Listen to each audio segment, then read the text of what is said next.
and Rob McGregor welcome you to a place where all kinds of phenomena flourish. Voices whisper ancient secrets, signs and symbols are abundant. UFOs, ETs, ghosts, and even the dead move about freely. Here we meet authors, researchers, and investigators of the mysterious, the strange, and of the inexplicable anomalies that surround us. Step out of the everyday world and take a journey into the mystical underground.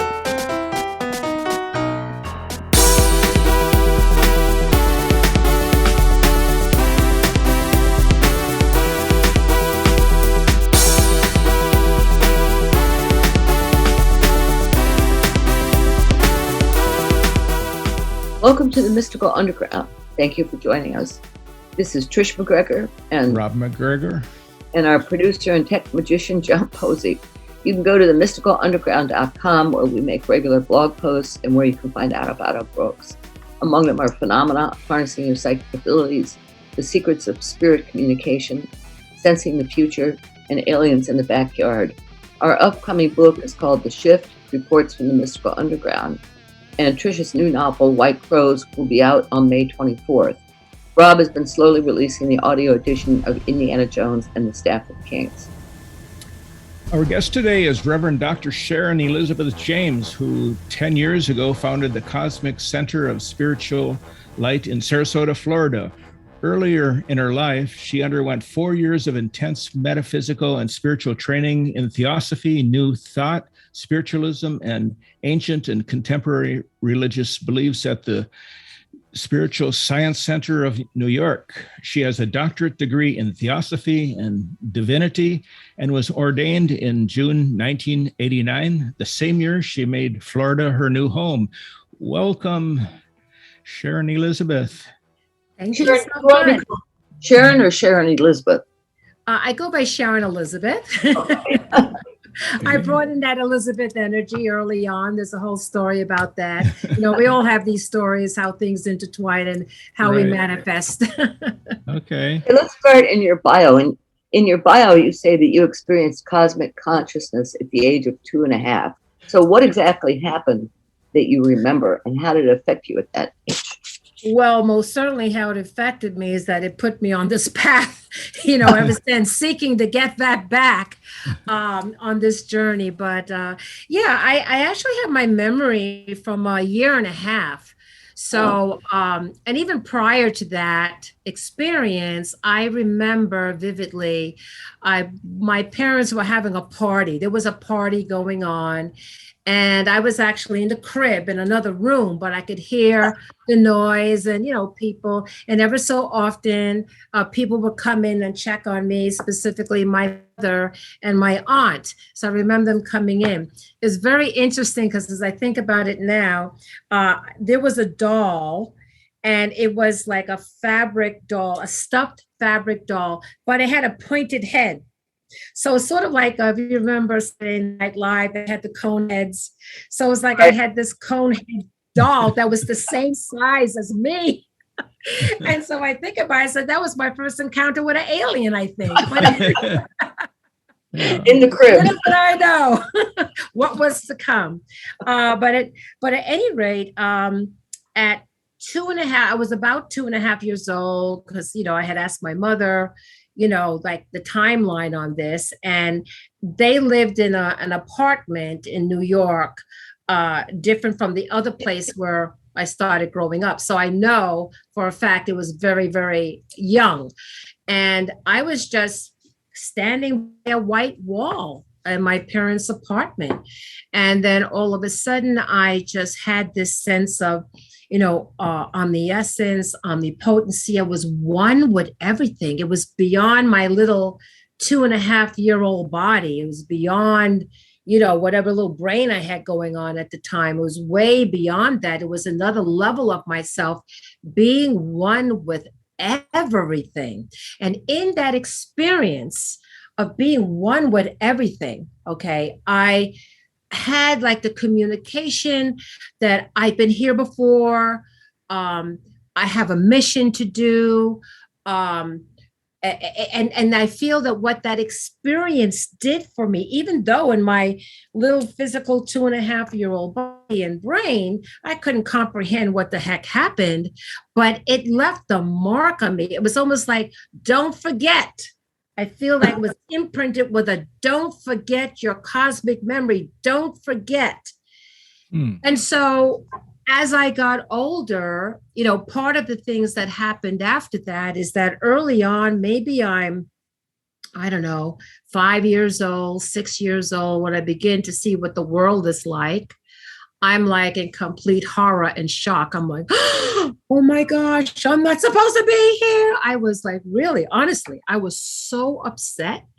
I was upset with, I guess, God, that I'm on this barbaric planet, that I was just dropped over here and I was abandoned, and I'd look up at the stars. And I mean, I still have abandonment issues. I still have abandonment issues. But it was like it was very traumatic. And that's what it is. It was very traumatic. I had this sense that, oh no, there's a big mistake. There's a big cosmic mistake here. I'm not supposed to be here. But then, of course, after a while, I am here. So I had to settle for the fact and go through your regular childhood things. But I do believe that whole experience that I had at 2.5 most certainly set me on a spiritual path from then, that I kind of questioned everything in this world from very young. So I was brought up, I was sent to Catholic elementary school. I ended up going to Catholic high school. And so most certainly I became aware of, like, the Jesus the Christ and, the Divine Mother and the saints and all of that, which is a premises to what I call the Ascended Masters today, which, I primarily work with, and a real strong connection to Divine Mother, and of course, the Christ consciousness. I used to make a joke. I said, at one point I thought that Catholic school beat the Jesus out of me, but guess what? Yeah. Circled all the way back around. And like, oh my gosh, it is real. Trish and I went through the same experience with the Catholic religion. I remember as a kid in like summer school, going to these sessions that we would have, and I got a chance to sneak behind the altar looking for God, and I couldn't see him. I was just really disappointed. Yeah, no, where is he? Right. Yeah. And of course, in the icons that we see, they're always pointed here. This is where it is. It's inside here. It's in that higher heart, of compassion and unconditional love. Yeah. So, but pretty much, yeah. I would say that was a defining, point in my life, here upon this earth. Very interesting. It was I never lost it. I mean, I got distracted with other things, but I never lost that, because I remember being in elementary school and, they had the catechism at the time, and this is the way it is. And so there were certain things that I was confused about, because, they had the Bible, they're very focused on the New Testament.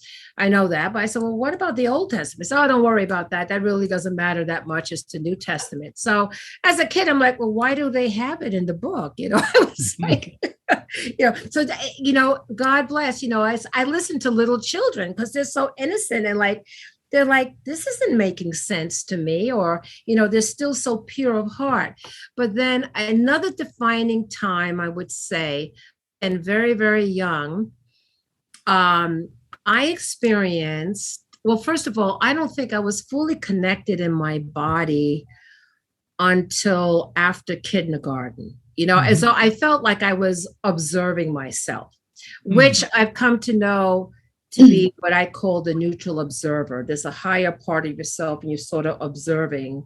It's almost seeing yourself in a play and all the different characters. So I had that feeling, I think, up until just after the kindergarten.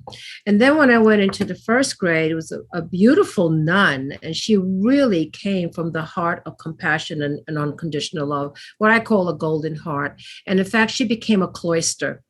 as I understand. So in first grade, I experienced this love, from this woman. And in second grade, it was the complete opposite. Second grade, I feel like encountering Christ. So early on, and I could see, I had the intuitive and the perception to perceive some things that seem hypocritical, saying one thing but doing another. And in the second grade, is the first communion of those of you who are familiar with how that works in the Catholicism. And then the other little confusing part was, confession. And I was like, well, I don't, think I did anything, to warrant to confess a sin, And I don't feel that. I used to make up sins and confess. I know. It's like, oh my God, a panic. What are you going to do? I don't know. So, I got up late. There goes a sin. So much. So, it was almost like, I don't know, this is kind of crazy. And then early on too, I think I've been like in the third grade at this point, I started asking these kind of deep questions. So on one of the questions I had asked, I was said, well, how can a God of love create hell forever? Like, there's no reformation. That's it. We're throwing it out. I said, isn't this supposed to be a God of love? Like, yes, there can be some karma and, a gazillion years, but at least there's a way of getting out, something like that. And so that didn't make sense to me. So I asked the question, I raised my hand and I asked the question, I said, well, how can a God of love create something where there's, in so many words, what I was saying, that no one has an opportunity for forgiveness, or I made a mistake, because I knew I was in trouble. I knew I was in trouble, like, so, and the other part was that if there was a mortal sin, you didn't get the last act of contrition, or you didn't get to go to the confessional, you had that mortal sin, you're in hell like forever. So I'm like, oh my gosh, I was very concerned about this, very concerned. So I asked this question, and this is another defining point I remember clearly. The answer I got was not an answer, because I guess it was such a deep question that, the teacher, the nun, didn't have a ready answer for that. So instead, what she did, she deflected it by saying, well, that's a stupid question. And if nobody has an intelligent question, then don't ask any question at all. Well, of course, that shut everybody up. Okay. But under my breath, I said, it's not a stupid question. And I think at that point, I became a renegade. I think that was the defining moment. I became a renegade. And then the other thing that I did that was kind of pushing me to be an independent thinker, to be a seeker of truth, and not get constrained into a certain, a belief system that you can't go out of. There was a couple other things. I was very concerned about those people, because at least in the age that I was brought up with this, it's like you have to be Catholic. And by the way, Roman Catholic. Forget Greek Orthodox, that's not even part of it. Roman Catholic. That's how you're going to get to heaven. If you don't have that, then you don't get through those pearly gates. And I was concerned about all the beautiful, wonderful people who were not Roman Catholic. I said, well, what about Aunt Mavis? And what about, so I was worried. Ever since I came to the planet, I've been worrying. So I think they don't get to go. And so I was like, this makes no sense. How can they not go? So this is the test that I did, that I really sealed the fact, you know what, I'm taking this, I'm going to find out for myself.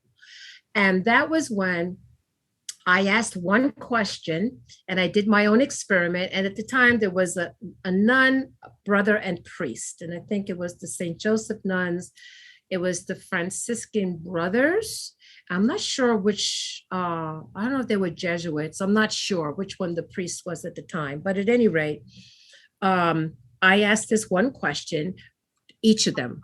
So one nun, one brother, and one priest. And I got 3 different answers. I went, aha. So my answer is just as valid. No one said the exact same thing. So at that point, I became very empowered.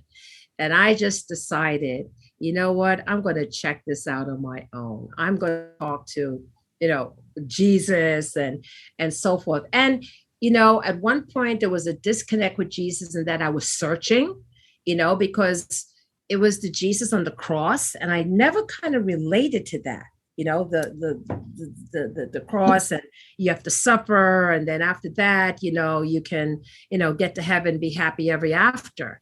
And somehow I didn't feel that resonated with me. What stayed with me, however, my entire life. Okay, I went to a beautiful church. It was called Our Lady of Lourdes. It was built after Lourdes in France, and it was in Brooklyn, New York. And it was a cathedral, and it was magnificent. It was really beautiful and regal. And there was a stained glass window of Mother Mary in this very specific area. And, at the time they have, I don't know, this is to myself, these clickers, like they have the little kids dressed up in the veils and, special ceremonies, and you have to walk in a straight line, stop, make a left turn, very regimented, and don't mess up. Definitely don't mess up. And so at certain times when I'm questioning things, I was always look behind and asking this picture I saw of Mother Mary, and just having this silent communication, meditation, if you will. I just felt this loving presence from who I understood as Mother Mary. And that has lasted throughout my entire life to currently. She's very much, she's about the peace. I've had experiences with her, and that there is supposed to be, needs to be the rise of the divine feminine to equalize or bring into better balance divine feminine and divine masculinity. Mm-hmm. And bringing in that higher trinity has been lacking, or not that connection to make that stabilization, so we don't have this polarity imbalance going back and forth. Yeah, but look at the world now. Exactly. Now everything's out of balance. Exactly. Now, let me I actually have a program here. I don't know if I can put my hands on it real quick, but I had an experience in 2010. And in 2010, I was in a deep meditation. Actually, I was on an acoustic sound bed with a lady named Reverend Robin, who's one of the ministers here at the Cosmic Center. And I went into a very deep meditation. And in this meditation, I found myself, which was like, interestingly enough, like Lourdes. It was like water trickling down these rocks like a grotto. And I found myself climbing up. It was a whole experience. I even saw a Pegasus, a white horse, with the wings. Okay. And helping me to guiding me to go higher and higher. And I go into like this ethereal temple, beautiful. And way up there in the corner, I'm seeing like in a diamond, a figure that looked like a woman. And it was like, I knew looking up at that it was, the Divine Mother, who I call Mother Mary. It comes in many different forms, but that's what I call. And in that moment, I received this telepathic, or I guess that's the best word I could use for it, but this divine impression, if you will. And she said very specifically, I wrote it down. She said she needs somebody to hold the polarities in balance. She said in 2010, she said that there will be extreme polarities. And that extreme polarities causes wars, the possibility of civil war in the United States, actually, a civil war. She said that she needs light workers, okay, that do not get involved in the polarity swings on this vibration of drama. This is where she said you have to come from the neutral observer. And remember, I had experienced a little bit before. So this was saying, and she said, you cannot participate for example, Republican and Democrat, smoker, non-smoker, male, female, all of those things like jokes or whatever. No. She said, somebody calling to light workers needs to hold the polarities in balance, because there's going to be a time of these extreme polarity swings. And sure enough, okay, that was in 2010. And we know what's going on right now. And so one of the things that I do say here, and I tell people, I said, you have to leave all that drama at the end of the door. First of all, that cannot come in here. This is a spiritual frequency that we maintain, and we hold the balance. We walk that middle path and don't engage, personally or otherwise. We have our own opinions, of course, and our own divine discernment. I'm not saying, but not where you watch something and want to kick into TV, not where you allow something to cause you to go into rage, not that level. You have to keep it up here so we don't have that. So Go ahead, Rob. Yeah. So in July of 2007, you began hosting meditations every Monday evening, and that was before you opened the center. What was it that prompted you to start the group meditations, and what are the meditations like? And is there an overall purpose that you're striving for in these meditations?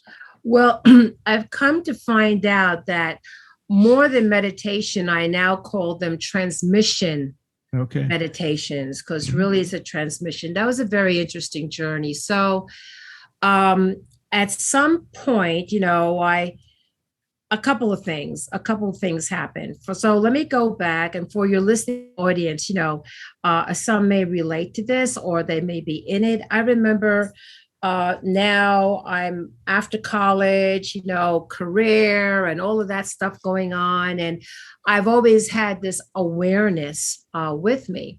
But then it came to a point, I think it was way back, in the 80s. I knew about Mount Shasta. I'd always been on this path. But now I want to focus on career and, getting married and all that stuff. So I said, at that time, I said, I know, but I tell you what, I promise I'll do it the second half of my life. I promise, right? And you know what? That was it. I was very much into the world around me, although it never left me, but my focus and attention was on other things.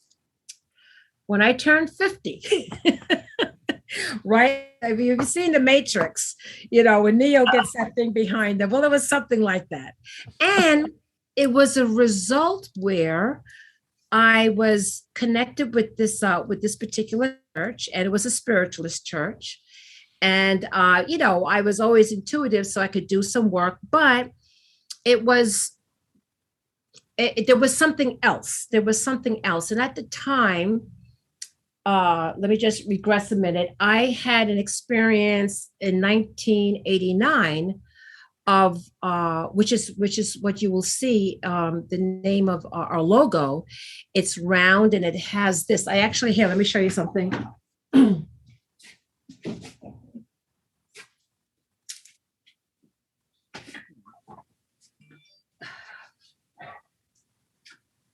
Okay, I don't know if you can see this.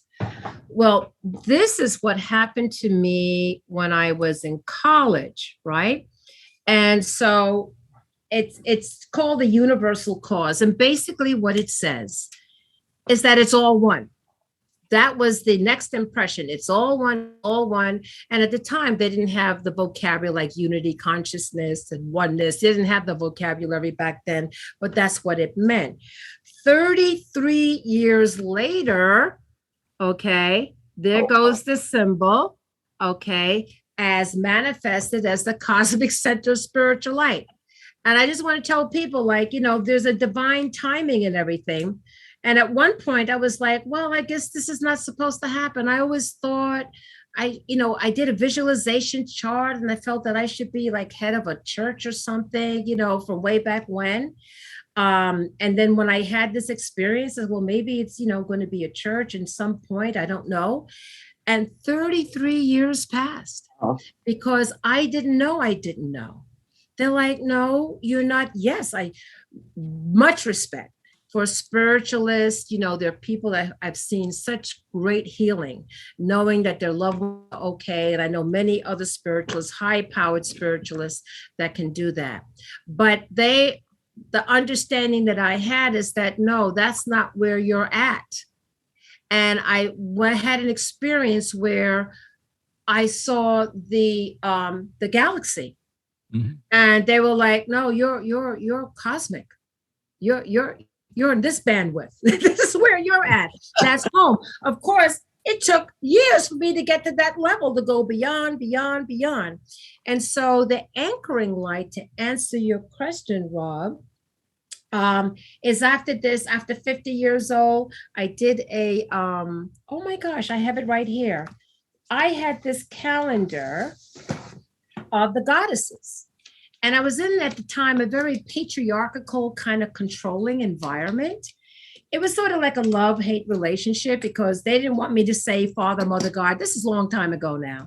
And I said, I will always say Father, Mother, God. You know, you can't stop me from saying that. But I was always about the goddess, the goddess, the goddess. And so I found this calendar, I think this is from 1991, that had these beautiful pictures of the goddess. And I held on to them because I said, I'm going to have to do a workshop on this. I'm going to do a class on this. And, you know, the best way for your own path is to teach. To learn is to teach. So anyway, I held on to this for, I don't remember how many years. It was a long time. And then remember Dan Brown, when his book came out? Okay. And then, you know, it was the whole big rage about that and about the Divine Mother. And that's when my opportunity at this place where I was at, these men came up to me, the pastors, and they said they wanted people to come to the church to learn. And they said, you know, that father mother thing that you do, you know. And I said, I would really like to do a class on the Divine Mother, on the goddess. And they said to me, well, yeah, okay. They finally said, okay. So I ran through that opportunity, and I got to do that. And I said, what am I going to talk about? Okay, there were so many books. The Red Tent was around at that time. And so I went to this bookshop. Those are all the goddesses. I went to the bookshop, and there was a place that had like, you know, like 5,000 books, like used books on the top thing. It was surrounded by books. A book literally fell to my feet. And it was by Barbara Marciniak. And it was, I didn't even know the word Palladian. I didn't even know the word at the time. I said Palladian. It was the Living Library, Earth, the Living Library. It had a picture of an egg on it. It's a book, the book. Yeah. It is a good book. Yes. And so I picked it up and I just opened up to a page. You know how that goes. And it was called Galvanization of the Goddess. I went, oh, this is it. So anyway, I took the book, and at that time, you know, I'm working, I'm a single mom, you know, I have to have bullet points, get right to it. So I knew that would be the book. A wonderful eclectic group of women came together from different backgrounds, and we had this discussion group. And I said, you know what, we could just hand it to the Divine Mother and let her kind of direct everything. I just remember saying that. And all I can tell you at that time, I guess it was my promise that I would do it the second half of my life, is that I had, if you remember the movie, The Matrix, with Neo, I had such a download that I felt I was raising out of my bed. I had to say, slow down. It was for a week. I was walking around with my eyes like saucers. They were like this big. I was like this. Okay, but then after I had the experience, there wasn't anything like I didn't know. It could be the most complex mathematics, physics, chemistry. Gee, I could have used this when I was at school. You know, I just had this higher understanding of everything. And then the next situation that happened, I had what I call a dream experience. They're not really dreams, but they're dream experiences. And in it, I found myself like in a Colosseum, how you would see the Roman Colosseum, and there was thousands of people around.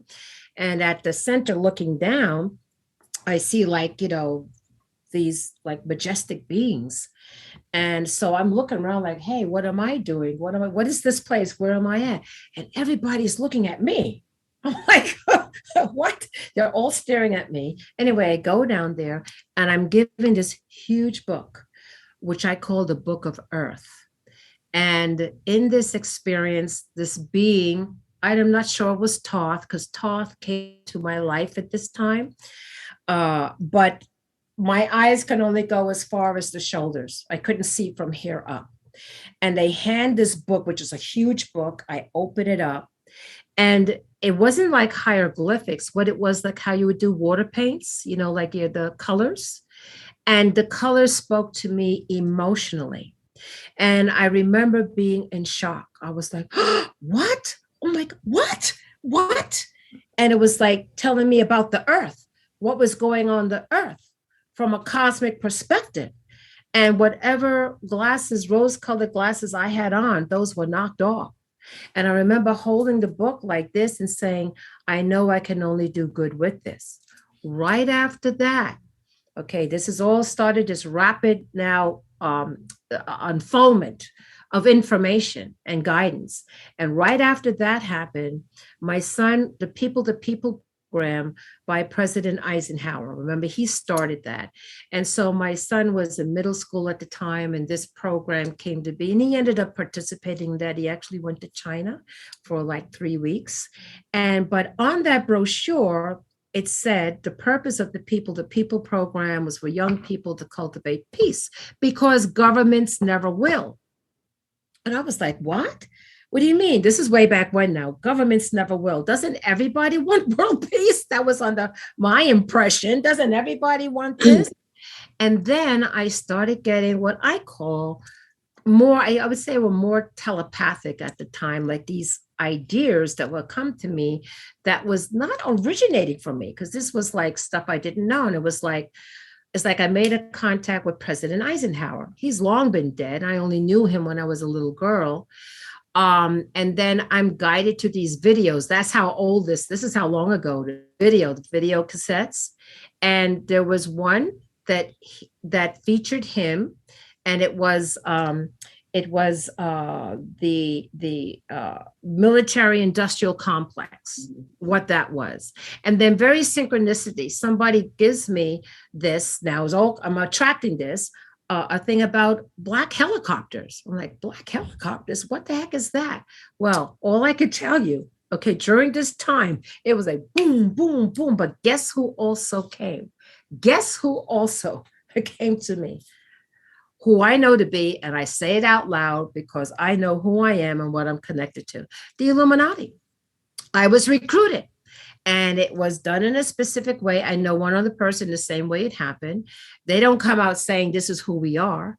But anyhow, I received a letter. You remember, I'm busy, single mom, working. I went to the mailbox, and, it has to be something there quick, or else I'm out of it. So I saw something, it looked very different, this envelope.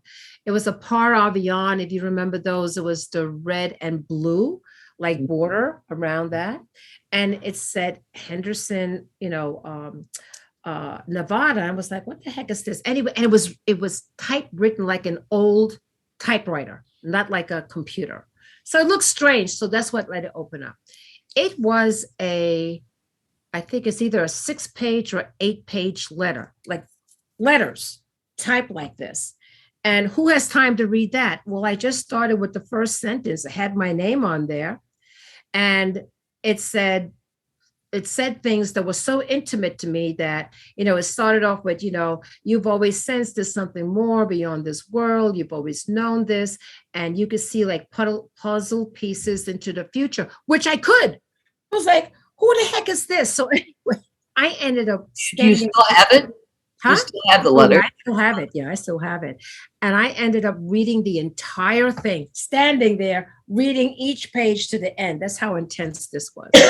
So it had at the end, like, you get this book and it gives you today. So it takes you on this little journey. But at some point, this is what it said, and this is how all the synchronicity comes in. It said, you and yours, because they said this is for you and your descendants. It's like a special club. Okay. And how happy they will be that, you have this. And if you only know the who's part of this. And, so it had that component to it. But then it said, you don't have to worry. You and yours do not have to worry about the earth changes. You will be protected. Right. I said, well, what about everybody else? That was my concern. Like, okay, but what about everything else? And I remember having a knot right into my solar plexus when I read that. And then it also went on to say, oh, if you know how the mind works, you can, like play games of chance, like, gambling, and you would win and all that kind of stuff. Anyway, long story short, it kind of roped you in like this. And just before, okay, I guess the next step was to meet and all of that, I read from the Palladians, my best friends now, right? And I'm reading Barbara Marciniak's books. And, she shared information, similar information. She went to Egypt in the Great Pyramid. I went to Egypt in the Great Pyramid. So it was so much I related to. And then one of the questions was, how can you tell the difference between light and darkness? And one of the responses the Palladians said, light is inclusive, dark is exclusive. I went, that's where that knot came in. They were exclusive, not inclusive. It was the Palladians and all these other things, these divine synchronicities that opened up my mind to be clear, okay, as to who I was and where I was going. Who wrote the letter? Do you know? Huh? Who wrote the letter? You mean the what I've come to find out afterwards, right? After they did it, they said that they were the Illuminati. Oh, and they wrote the letter. Yeah. Oh, okay. They were the ones that were doing this, reeling you in. It's so what it would be a letter, and then you would read what they sent, and then you go to the next level and say, okay, so they keep you like on this path. And then it got up to the point where I start reading, they talked about the bicameral mind and very scientific and what you can do. So it's all the way up to this point. And then it was like, I believe it was the next step. I would have actually met people, right? And they look for, I think they look for people who may have some, I'm not sure what their criteria is, maybe some psychic abilities, maybe it's DNA driven. I don't know for sure. But all I know at the same time that they were doing this is the same time a whole enlightenment, we're given the Book of Birth with President Eisenhower, with the black helicopters, where all of this was going at the same time, all the way to the Palladians that said, how do you know the difference between light and dark? Okay. And when they said light is inclusive, dark is exclusive, I knew in my heart that. And then I learned about the Illuminati, and I went, oh my God, oh my God, oh my God. So yeah. And I was like, oh, I'm clear on this. I'm crystal bubbling clear on this. And so I shut that down and, moved to the, to the light. So basically they were trying to recruit you. Yes. Uh-huh.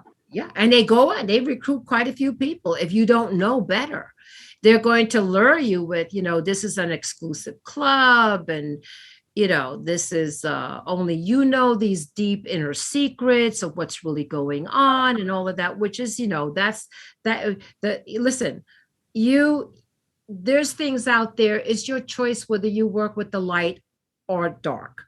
Okay. Dark is what I consider service to self, where light is service to others.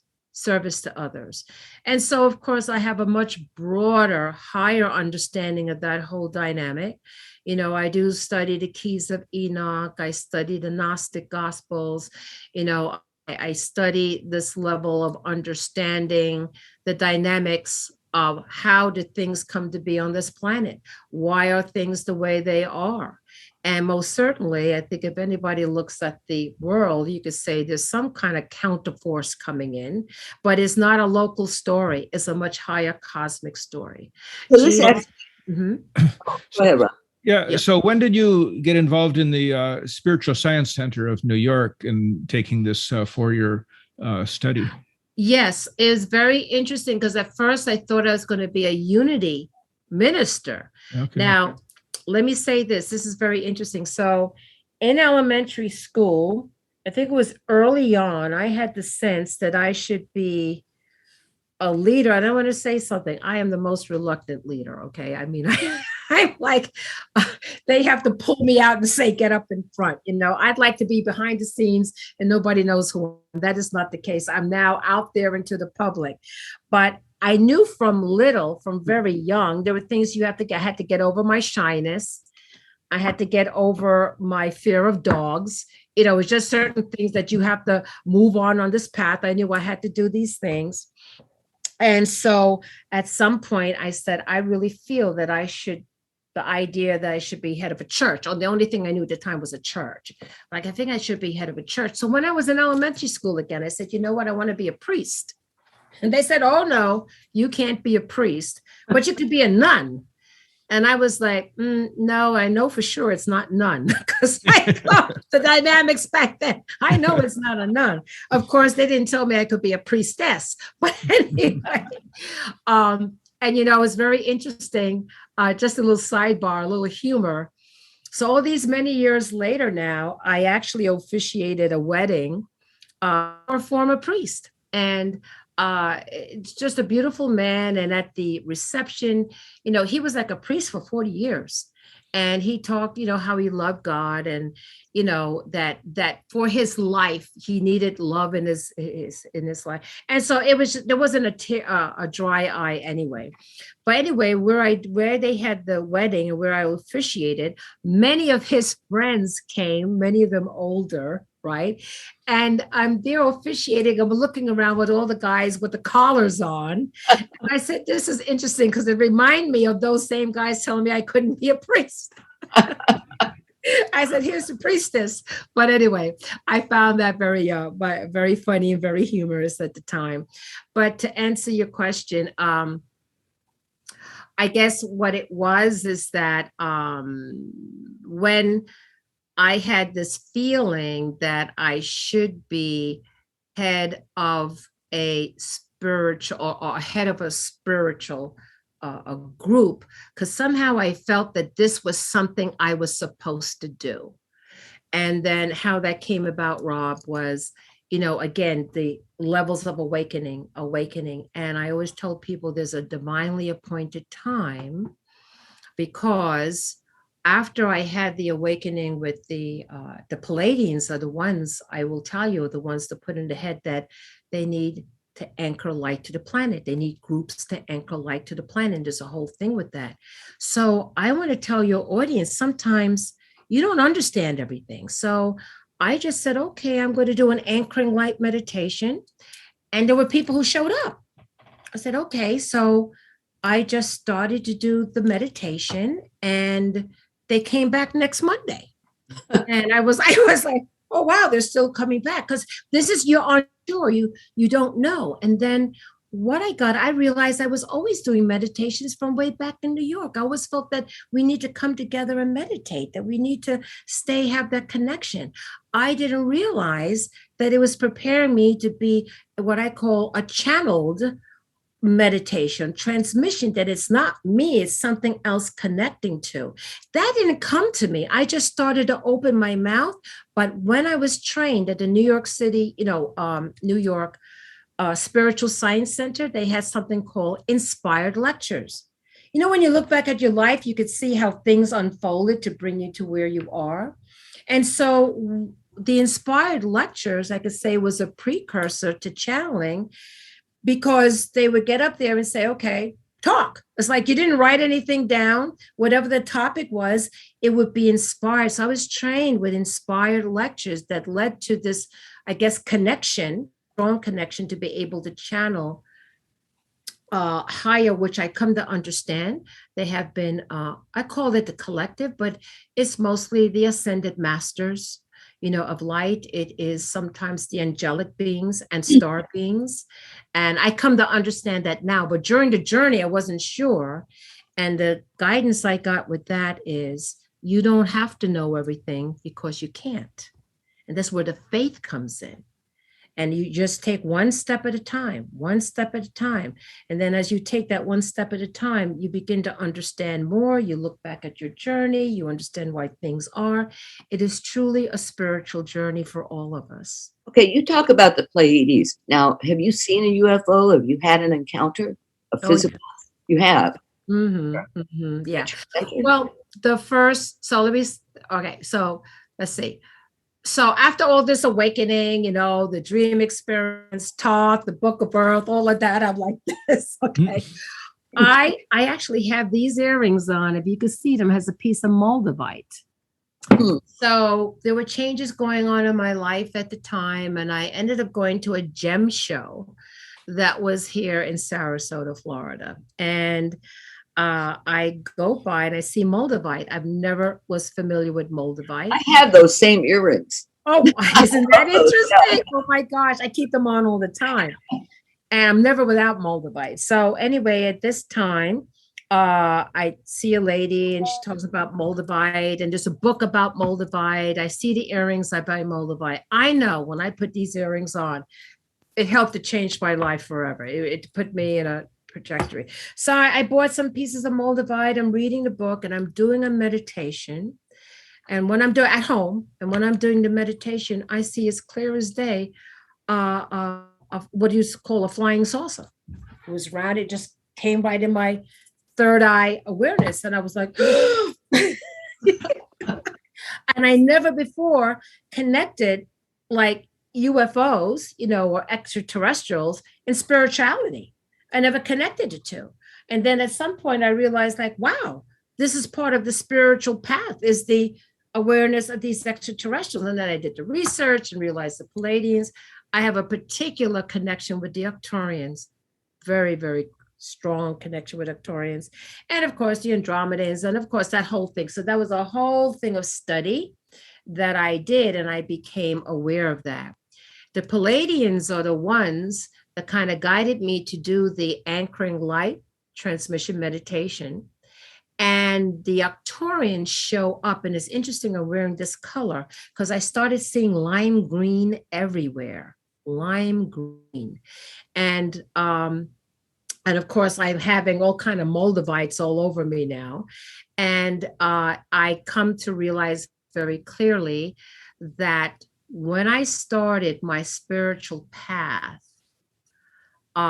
going to the New York Spiritual Science Center, I was in my very late 20s, early 30s. And I have a vivid memory of going into a place in a dream experience that was like very sterile, bright light.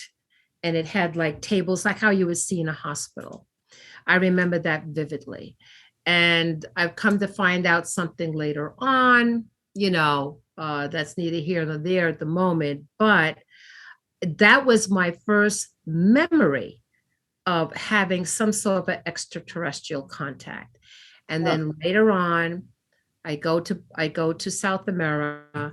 I go to Lake Titicaca. I'm doing the anchoring light transmission meditations. Consciousness is going high and quickly. Go to Lake Titicaca. I didn't even know how to pronounce the word Titicaca. I didn't know it existed. I must have missed school that day when they talk about it being the highest lake. I said, I didn't know about it. How do you even start? That's when these sacred journeys started.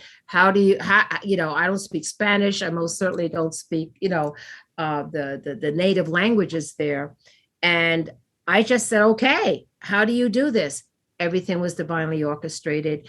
This lady who was part of the anchoring light meditation, Sheena, right, blonde hair, blue eyes, beautiful, petite. She says, "Oh, I lived in Pune for years, and I speak Spanish." I'm like, "What?"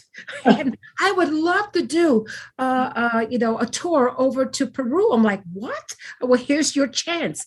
Everything fell into place, and we took this trip over to Peru, to Lake Titicaca, and connection with the Ascended Masters. And then all of this, like connect the dots, starts to come together, again, expanding consciousness. And so as I started the anchoring light meditation, it was rapid, very rapid in the unfoldment of consciousness. And the people who, thousands of people have participated in the Anchoring Light now. It is really a transmission somebody sent to me through Theosophy from years ago, groups that got together just like how we do, that do the exact same thing. And first there was a connection with the extraterrestrials who connected us to a higher level, but now we don't need the extraterrestrials as much. We go directly to the ascended masters. So is this what took place? Is this what took place when you took this trip to Lake Titicaca? Yeah, it ignited it. I was always on it. We were on it, but it's like it started to, okay, so I went twice. This is all the journey that we're on. I actually went twice. When I went first to Peru and to Lake Titicaca, and doing that whole thing. And every place we went, we prayed for the land. I had a portable altar, so we put down the thing and put the and we all hold hands and we're all praying. That's the whole purpose, right? We're all doing that. And with leaving, I hear in my head telepathically, "You'll be back."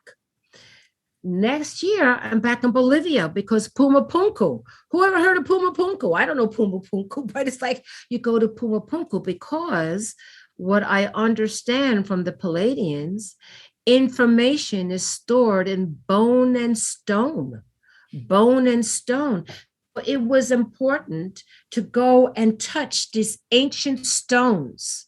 All right. And as an exchange, it's not only that we're receiving information, we're also given information. So it's like a triggering. And when I went on these sacred trips, there were other people, other light workers from around the world doing the same thing. We couldn't even speak each other's language, but we all knew why we were there. So the second trip, I went to Bolivia, to Pumapunku, and they have there the island of the moon and the island of the sun. And the island of the moon, most ancient place, was known as the wisdom keepers for the women, back that held that energy there. And the island of the sun was primarily the men. And they're not sure how old Pumapunku is. That's the one with the big H, gigantic. These stones are gigantic. And, this was not done by any caveman, that's for sure. I mean, that was featured on Ancient Aliens. Correct. Yes. Yes. So that's where I was. And many years ago, so I was laying on the rocks. I was touching the rocks. I don't think you could do that anymore. But back then, and just getting the information, had visions of all these underground canals underneath there. This is an ancient place, the gateway of the sun. So this was a full immersion into everything. And at the island of the sun, we, dressed in white, doing a ceremony. How I got connected with the guy is another story too. His name is Mojisto, Luis Mojisto. He has encounters with ETs and with the ascended masters that are around that Lake Titicaca area. Okay, he doesn't speak English. I don't speak Spanish. It's just amazing through Google translation, okay, how this all came about. And what I've come to find, when you just listen, they take good care of you. First class all the way, no problems whatsoever. So, but what happened at Island of the Sun, all of a sudden, because it's such a large lake, it has its own weather system. Yeah. So it was gray. But then the clouds parted, the sun came, and a sunbeam hit me right here. I would just remember that so clearly, right like that. At the end of our trip, Louis just had his book translated into English. And so as a gift, he gave us the book, that he wrote about his experiences. And I look at the last page and it shows the exact initiation that happened where the clouds part, the sun comes in and it hits you here. And it's after that trip to Bolivia that the Cosmic Center Spiritual Light started. The time was now. When you were in Peru, did you hear about a place called Marcahuasi? I think I know of Marcahuasi. Is that where they have the large... huge geographic, yes. Yeah, I have not been there, but I know I read about it and heard about it. Yeah. Yeah. Yeah. It's very, very ancient. It's Yeah, it is. very, very ancient. And there's a lot of information, that's there that can be energetic exchange. What I found so wonderful is like when you're called to go to these special places, okay, it's other people that are doing. So I also went to England, to Avebury, and also to Stonehenge, to the Wessex Triangle of England. And this was profound because the message was to go there, that there was a crop circle of importance, some information was to come. Mm. And we got to go to the crop circle conference, which was great. Oh, So wow. all the noted people were there. It was just really awesome. And so, you do have to put on boots and schlep across a lot of, so a lot of land, so, we did all of that. But what was amazing about that is that I had this mystic little pendant, and I got it at a Cryon conference, actually, Cryon. And at the time, money was limited, but I felt so strong I had to get that. And so anyway, a small group of us, we go over there, we're going to different crop circles, we're going on the plains, we're looking at the crop circle, totally immersed into it. And it was this one time that they wanted to go to this crop circle, and I really wanted to go to another one. And I got a little indignant too. I was like, I'm going to the other one. Anyway, end up going to this one, right? And then everybody's going in one direction. I said, we should do our prayer here. We should put the altar in here. So we put the altar, and I put that mystic topaz on this thing. It was called the cathedral. That was the name of it, the cathedral. And so we said our prayers, and you did our regular thing and so forth. And then after that, we left. We were then getting ready to leave to come back home, to the States. And we wanted to see, what was the new crop circles, but it was raining that day. So they're not able to take the pictures because of the weather.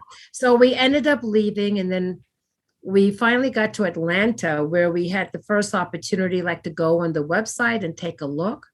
And lo and behold, that area where we put the mystic topaz there, okay, another crop circle attached to it. I know that crop circle could attach to another crop circle, and it did it a third time. And it looked very much about the divine feminine. The way it was done, how that look is, I don't have it. You could, go back and look the year, what is called the cathedral. It actually morphed 1, 2, 3 times. Oh, that's incredible. Yeah. And so the message on that was, this was very important. The message was, we can't do this unless you do this. Mm-hmm. This is a group endeavor. This is the same with the Ascended Masters. They need us like we need them. We are, in fact, part of the spiritual hierarchy. I say that we are the boots on the ground. What we choose to do to follow our soul pulse is so important, because it is integrated with the collective of many other layers of the ascension plan. And that's why I tell people, if you think that you're supposed to write a book, write the book. If you used to have a podcast, do the podcast. If you feel you're supposed to do it. That it's falling into a light, because there's this whole interconnectedness, this entanglement, if you will, okay, of a much broader plan, that everybody has their puzzle piece, and how important your puzzle piece is. And we are each other's teachers, and we are each other's students, and we're here to trigger each other, to do what we've come to do collectively. Yeah. I can see why you've helped Susan. Oh, yes. Yeah, Her just amazing. Is so far out there, and I said, hey, we understand, we love you. I understand completely. And just to answer that, there's so many people. We know this can be a very lonely path. This can be a very isolated path. Who do you even talk to? You know what I mean? Can you imagine that now we have the opportunity to talk as freely as we do right now about topics? There are more and more people open up and being more open. It's true. But part of the cosmic center purpose and mission was for other people, and also the anchoring light was for other light workers to know other light workers. Like, I'm not crazy. There are other people that think this way too. It's like finding your tribe, that we lift each other up, because what I tell a lot of, particularly your millennials, your younger people, I said, you know what? You're not crazy. The world is crazy. That's what's crazy. You're good. Can anybody come to That's the craziness. Can anybody come to your center? Was that? Oh, yes. Anybody? Okay, so it's open to the public. Do you have like a bookshop, or do you do readings there? Or what takes place? We have the whole gamut. Primarily, we are an educational and healing center. So we do, and people could go on our website, www.ccosl.com, which stands for Cosmic Center of Spiritual Light. And by the way, the word cosmic came way back when. To use that, I really had to push for that name to manifest itself. And it is because of that name cosmic that has attracted like noted illuminaries from around the world. Oh, we just had Dr. J.J. Hurtak, of the Keys of Enoch. He goes to these major conferences. He came to our little center here, which was quite a big deal. Another lady by the name of Mirabai, just like, of course, William Henry, all the guys there, the ancient aliens that I know, they've come over here, which is great. But pre-COVID, we had many things here talking about UFOs or, other topics that are noteworthy. And then during COVID, I actually did have a dream experience regarding that. And I was in Nashville. I work 6 weeks out of the year. I don't get paid to do this. The universe has orchestrated things in such a way that I work 6 weeks out of the year. I'm an expert in Medicare and on corporate enrollments. And so I happened to be in Nashville at the time, and I was guided to bring this book. I said, I don't have time to do this, because when you work those 6 weeks, you work, they're like, you're working those 6 weeks. But it turned out that for a week, I had nothing to do. All I could do was sit at a cubicle.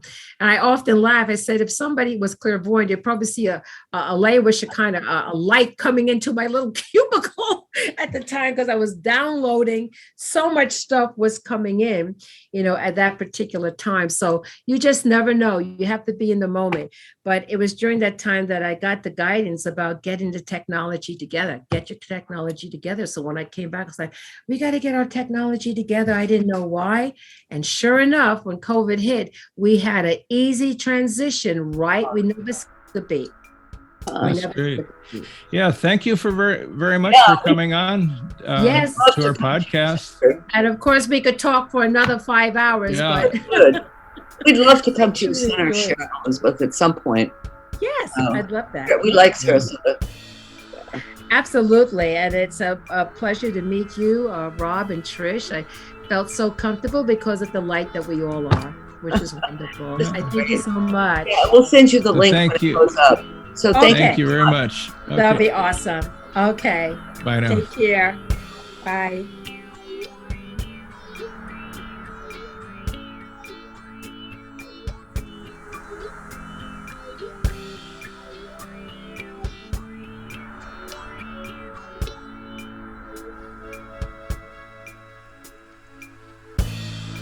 Thanks for joining the Mystical Underground.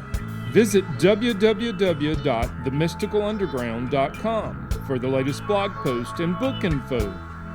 Subscribe to the podcast on Apple Podcasts, Spotify, Stitcher, Google Podcasts, or your favorite podcast app. Listen to the podcast at podcast.themysticalunderground.com. Follow Trish and Rob on Instagram at Trish and Rob McGregor. Follow us on Twitter at The Mystic Cast. Send email to podcast@themysticalunderground.com. And until next week, thank you for listening and stay mystical.